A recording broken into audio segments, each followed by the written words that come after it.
One more time. Good afternoon, church. Good afternoon. Okay. Yeah, thank you, Julie. Okay. Thanks for sharing. I have a few more additional announcements. It takes a little time to explain.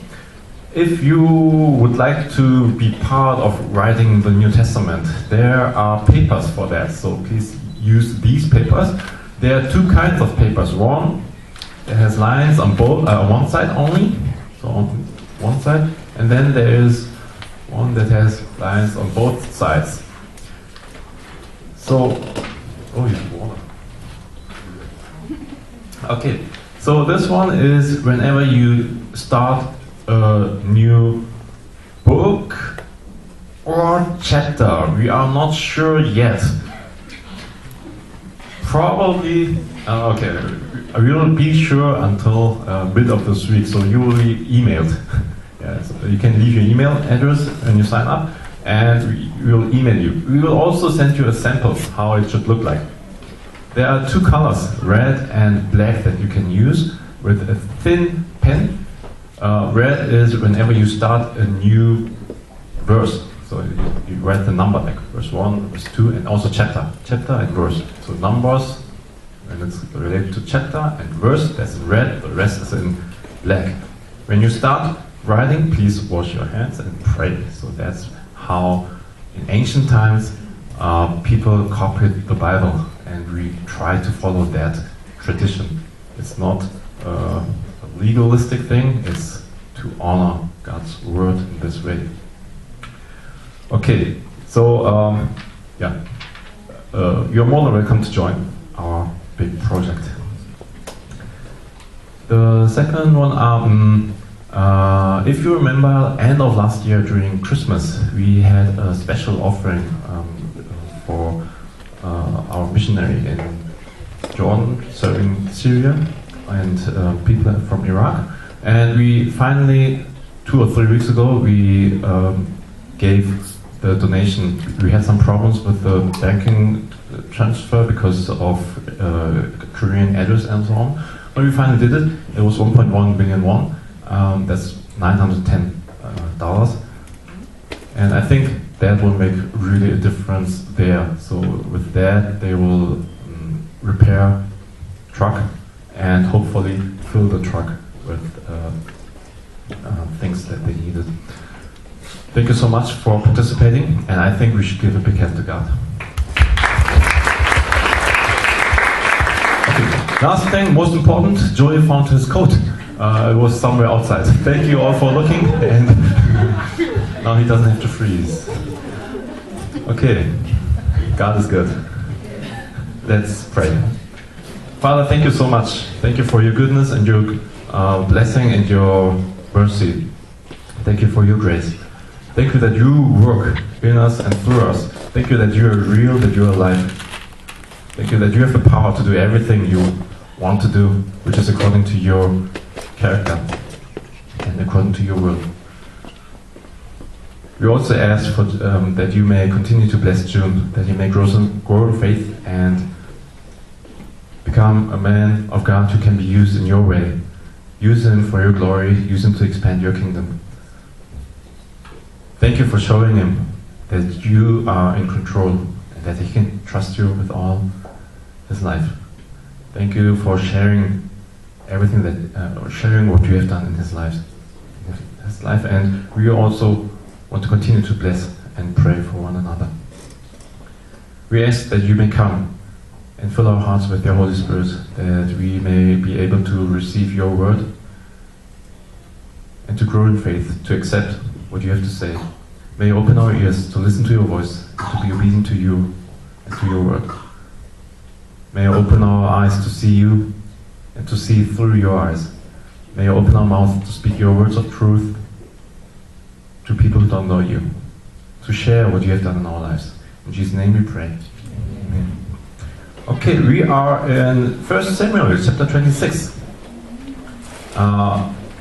If you take a bigger look, what's happening there, it's actually connected to chapter 24, 25, 26.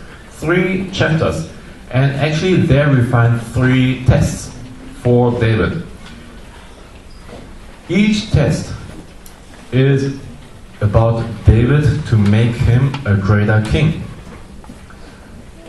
The young David, he was a passionate man. He was willing to fight for God. He was willing to kill for God. He was willing to go out in His name. He was a love-filled man who loved God more than anything else. He was a fearless man. He went out in the name of God without fear. Now in chapter 24, he learned to fear God. That was his lesson. While Saul, I hope you remember, was asleep in the entrance of the cave, he was in the back. He had the chance to kill him and to become king, but he learned, no, it's not about the easy way. It's about fearing God and fearing the one who God has anointed. Last week, chapter 25, it was about Abigail and Nabal. And there he learned humbleness and self-control. He was passionate, and now he had to learn to control himself. And now we're in chapter 26, his third test. This test will be in the camp of King Saul. Let's go into that. Verses 1 and 2. The Ziphites went to Saul at Gibeah and said, "Is not David hiding on the hill of Keilah, which faces Jeshimon?" So Saul went down to the desert of Ziph, while his 3,000 chosen men of Israel, with his 3,000 chosen men of Israel, to search there for David. Like in chapter 24, the Ziphites came to Saul and said, "Okay, see, here is David. We know where David is, and all you have to do is you come and catch him. Take him in prison, and it's all done. We provided all the information to you." David and his 600 men.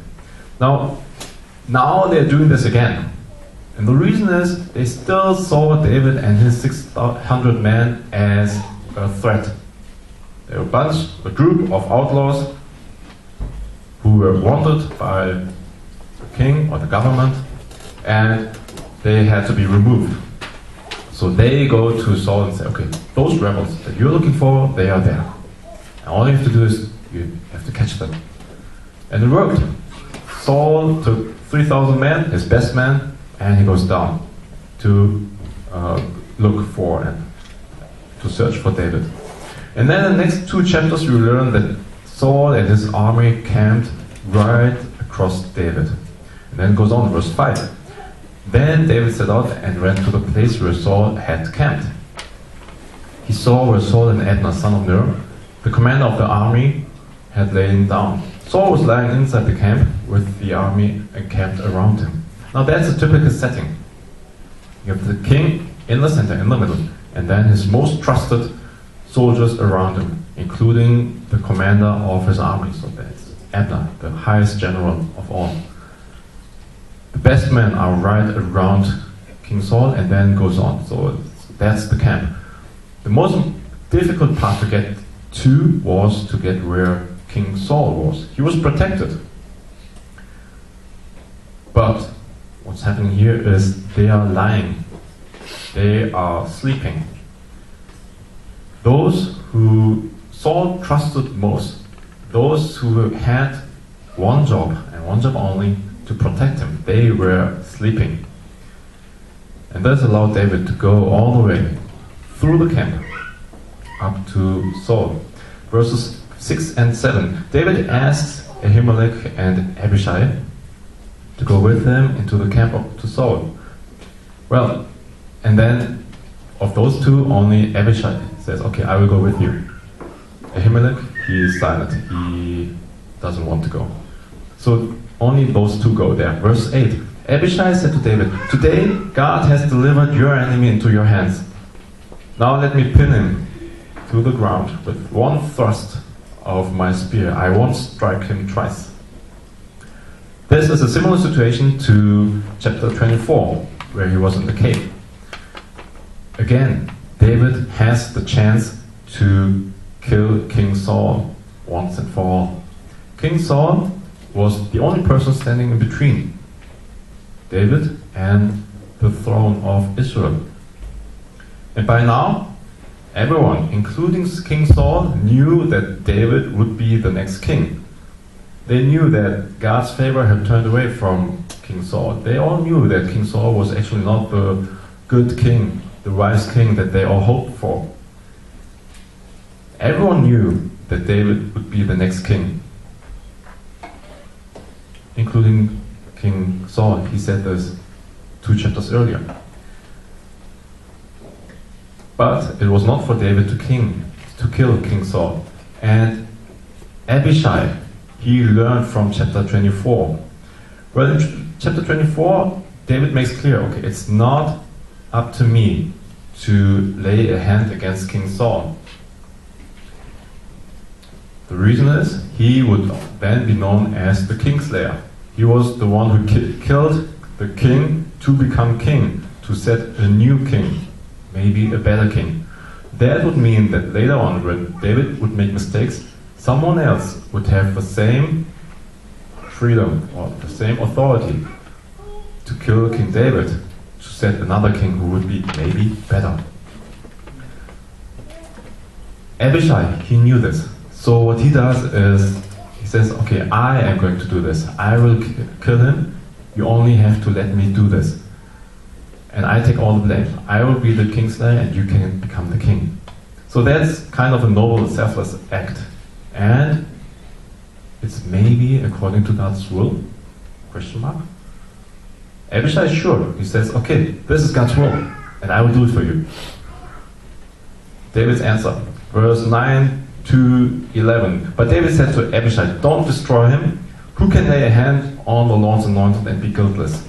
As surely as the Lord lives, he said, the Lord himself will strike him. Either his time will come and he will die, or he will go into battle and perish. But the Lord forbid that I should lay a hand on the Lord's anointed. Now get the spear and water jug that are near his head, and let's go. Now David's answer is remarkable. He gives 3 reasons why he should not kill King Saul. The first one is, King Saul is the Lord's anointed. And that means anyone who lays a hand against this man will be punished, including Abishai. So he's actually protecting not only himself, but also Abishai. He says, okay, this is not God's will. If you do this, you will be punished. No one should lay a hand on the Lord's anointed. Second reason is, the Lord will punish King Saul. It's not up to us. We are not here to punish a person, and not this king. It's God's punishment and God's judgment. It's God's timing and it's God's way. He will do it whenever he wants to do it and the way he will, or he wants to do this. It's not up to us. And the third reason is, God forbid David to kill King Saul. And that means everyone who David is in charge of, who David is responsible for, is also forbidden to kill King Saul. Actually, David understood one thing. The reason why he had the chance to go there is not to kill King Saul, it was to show mercy, to show love, to show compassion. Verse 12. So David took the spear and water jug near Saul's head, and they left. No one saw or knew about it, nor did anyone wake up. They were all sleeping because the Lord had put them into a deep sleep. Now this verse 12 is very important. I will show you this. It says they were in a deep sleep.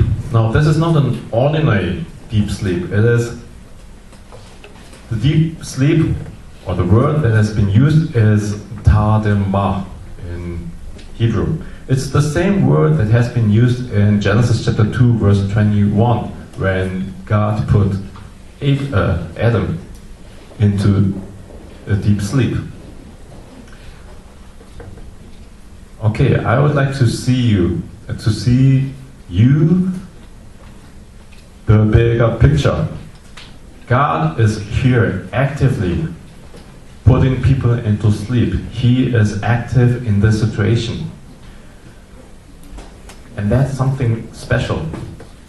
In verse 24, in chapter 24, when Saul came to sleep in the entrance of the cave, that was more or less King Saul doing this? It was maybe, from some point of view, it's kind of an accident. It was not God who specifically put King Saul there.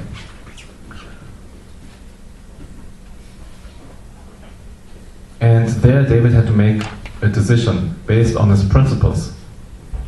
Now the situation is God himself put these people into sleep. He was active and opening this opportunity. They were sleeping in a way that David could go in the middle of the camp with everyone sleeping and everyone being handed out to David.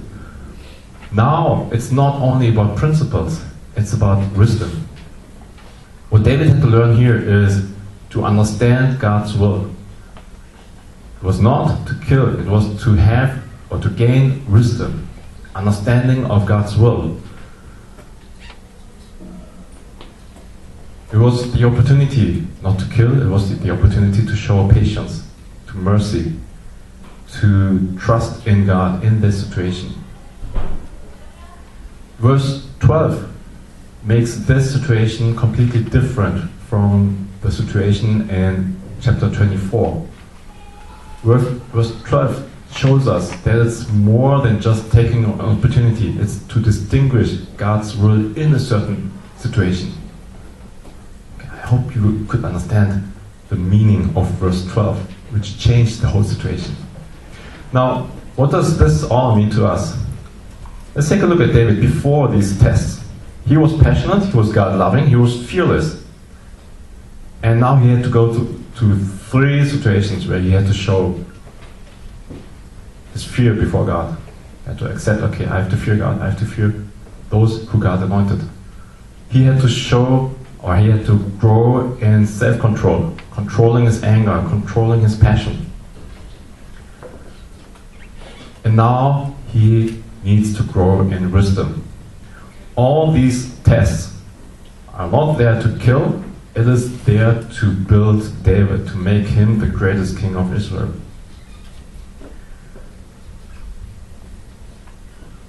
We also have to learn to see God's will in our lives.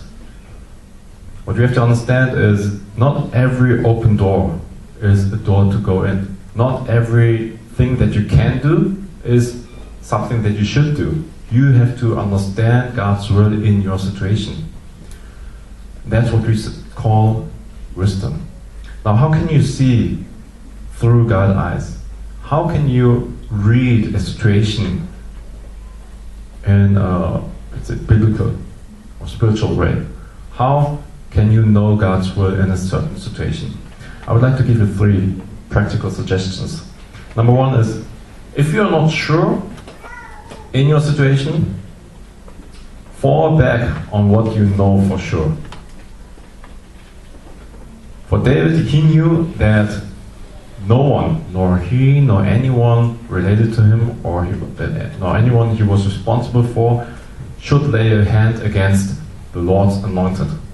That was something that David was for sure. He knew, okay, nobody should kill King Saul. He also knew God's word, and God's character does not change.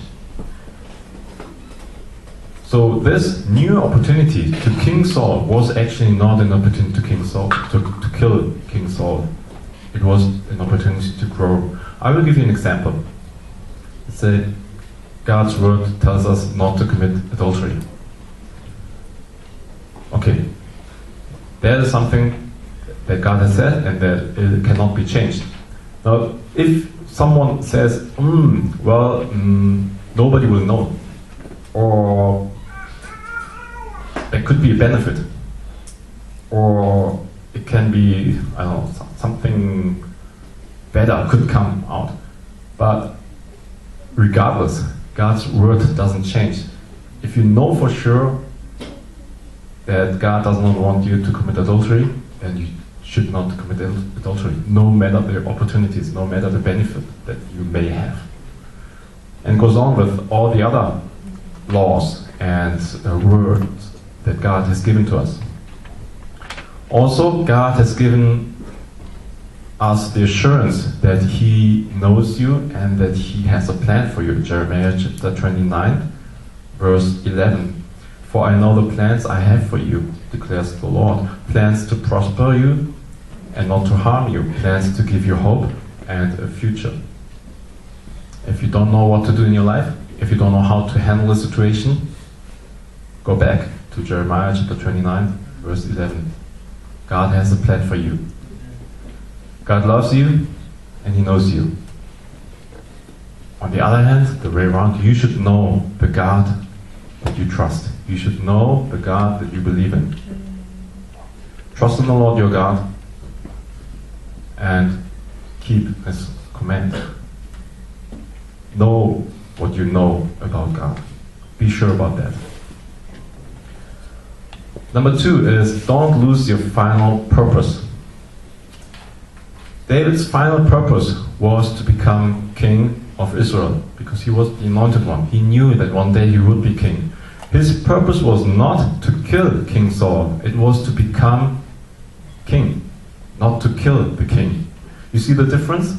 Some say, okay, it's connected. But actually, the final purpose, the final goal is to become a king, a good king, and not someone who kills the king.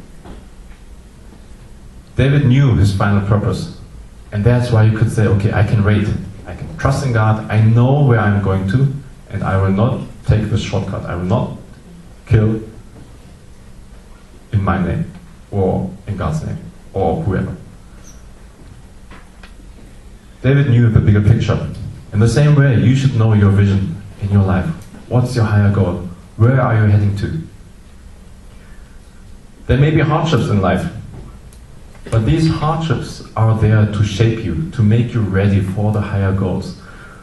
I give you an example. Joseph, he was in prison, early age. Maybe he was 13 or 14, maybe 15, we don't know, but very young. And he was sold by his brothers to go into jail.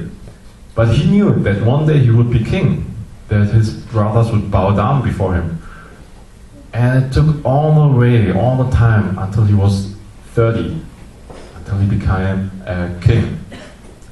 The reason why he could endure all this was because he knew that God had a plan, that God would make him king one day. He had a vision for his future. To be suitable, to make our dream and our vision come true, we have to go through the school of suffering. Romans chapter 5 verses 3 and 4, there Paul tells us, we rejoice in our sufferings, knowing that suffering produces endurance, and endurance produces character, and character produces hope. It's to shape our character. And while we are changed, transformed through suffering, we gain hope. We know this is not the end. We have a hope. There's a deeper meaning in things that happen to you. Sometimes we will understand this when we look back. Years later, when we say, oh, okay, it all actually made sense. I couldn't see that at this point, just like June testified. I couldn't see that at that point, but later on it made sense. It was all God's guidance, God's plan for me. And some things we may only understand when we come to heaven. And then we see, okay, there was God's hand still there. Either way, we have to trust in God. We have to trust that God has a plan and that everything will work out according to His will. God sees the bigger picture, and you should also see the bigger picture. So pray to God and ask Him to open your eyes.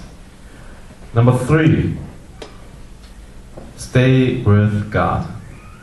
That's maybe the most important practical suggestion that I have. The most important or the best way to see through God's eyes is when you stay with God. Stay in the Word of God, because that is God's written Word, the unchangeable Word of God. Read His Word. Pray. spend time in prayer. When the Word of God is like the food, our daily food, or daily bread, then prayer is like the breath that we need. We need both. We need to read and we need to pray. And attend the Sunday service. Because through the Sunday service, you will have a deeper understanding of God, God's will, and of heaven. And that's also a way how you can serve God's kingdom. God's kingdom is not a one-man kingdom. It's not only where you are by yourself and say, okay, I will live in the desert, in the wilderness, by myself, with God, and that's it. If that would be the case, I think Jesus wouldn't have come to this earth. I think the reason why he came is to reconcile us with God and also us with one another, to serve one another the way as Jesus served. Stay with God, stay in His Word, stay in prayer, and join the Sunday services. Make that a habit in your life. Live as Christ would live. Live as Jesus commanded you to live. Live according to God's will, and you will get a deeper understanding. And slowly but surely.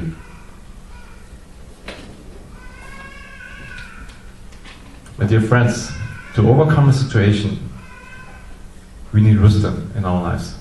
We need to identify those opportunities we should take and those opportunities where it looks like an opportunity, but actually it's something else, something deeper. David knew God's will, and that was why he was able to just take the water jug and the spear and not to kill King Saul.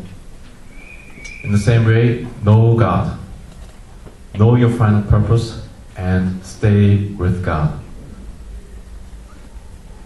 Now, we are in the time of Lent. I don't know if you recognize that. It's already Lent time. It started last Wednesday.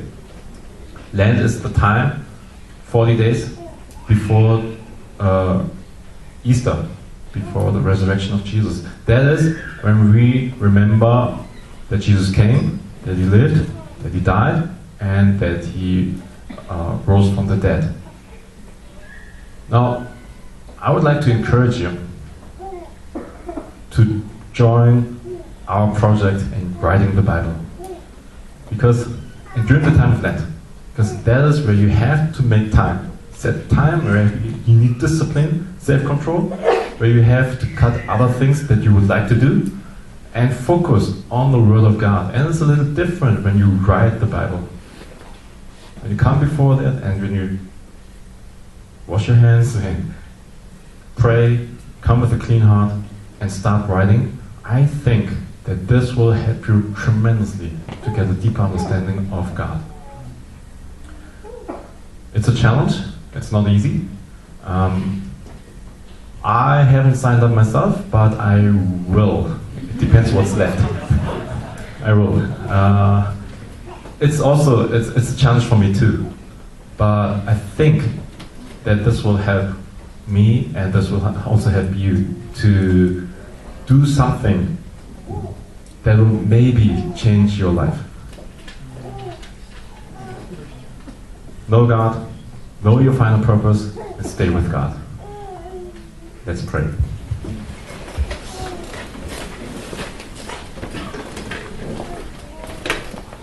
Oh God, thank you.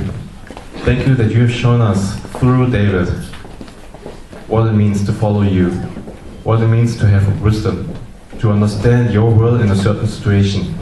That not every door is a door to step in, that not every opportunity is an opportunity to take advantage of.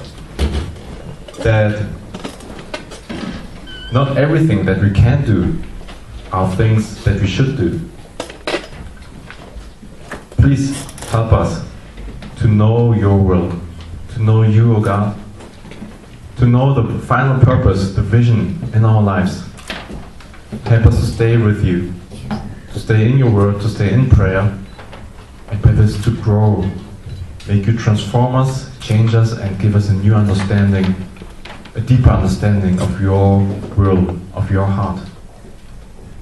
May you work through us, and may we be a part of your work in this world. Thank you for everything. Thank you for what you have done. In Jesus' name we pray. Amen.